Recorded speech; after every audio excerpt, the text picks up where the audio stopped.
Good afternoon বন্ধুরা। দেখো আজকে আমার লাঞ্চ রেডি হয়ে গেছে। আজকে লাঞ্চে দেখো কি কি রেখেছি। গরম গরম সাদা ভাত, এখানে রেখেছি পুঁই শাক, এটা কচু কুমড়ো আলু দিয়ে করেছি, মাখো মাখোই করেছি।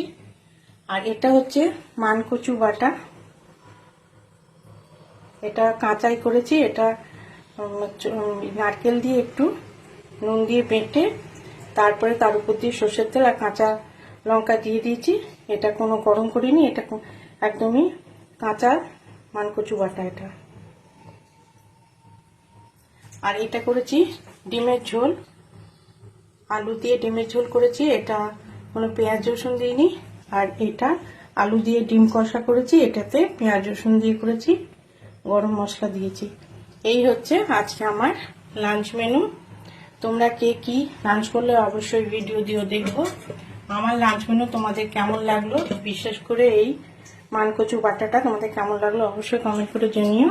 ভালো থেকো, সুস্থ থেকো। এই পর্যন্তই।